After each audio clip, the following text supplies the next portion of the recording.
4 ತಿಂಗಳ ನಂತರ ಪತ್ತೆಯಾಗಿರುವ ಐಬಿಎಂ ಅಧಿಕಾರಿ ಇಬ್ರಾಹಿಂ ಶರೀಫ್ರನ್ನ ವಿಚಾರಣೆಗೆ ಒಳಪಡಿಸಲಾಗಿದೆ.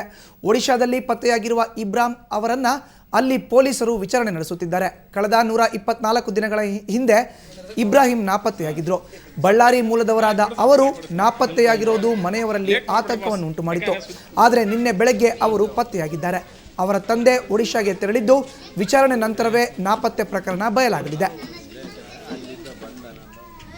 124 ದಿನಗಳ ಹಿಂದೆ ಇಬ್ರಾಹಿಂ ಶರೀಫ್ ನಾಪತ್ತೆಯಾಗಿದ್ದರು. ನಿನ್ನೆಯಷ್ಟೇ ಅವರು ಪತ್ತೆಯಾಗಿದ್ದಾರೆ. 4 ತಿಂಗಳ ನಂತರ ಪತ್ತೆಯಾಗಿರುವ ಐಬಿಎಂ ಅಧಿಕಾರಿ ಇಬ್ರಾಹಿಂ ಶರೀಫ್ರನ್ನ ಈಗಾಗಲೇ ವಿಚಾರಣೆಗೆ ಒಳಪಡಿಸಲಾಗಿದೆ. ಒಡಿಶಾದಲ್ಲಿ ಪತ್ತೆಯಾಗಿರುವ ಇಬ್ರಾಹಿಂ ಅವರನ್ನು ಅಲ್ಲಿ ಪೊಲೀಸರು ವಿಚಾರಣೆ ಮಾಡ್ತಾ ಇದ್ದಾರೆ. ಮೂಲತಃ ಬಳ್ಳಾರಿ ಮೂಲದವರಾದ ಅವರು ನಾಪತ್ತೆಯಾಗಿರೋದು ಮನೆಯವರಲ್ಲಿ ಆತಂಕವನ್ನು ಉಂಟು ಮಾಡಿತ್ತು. ಆದರೆ ನಿನ್ನೆ ಬೆಳಗ್ಗೆ ಅವರು ಪತ್ತೆಯಾಗಿದ್ದಾರೆ. ಅವರ ತಂದೆ ಒಡಿಶಾಗೆ ತೆರಳಿದ್ದು ವಿಚಾರಣೆ ನಂತರವೇ ನಾಪತ್ತೆ ಪ್ರಕರಣ ಬಯಲಾಗಲಿದೆ.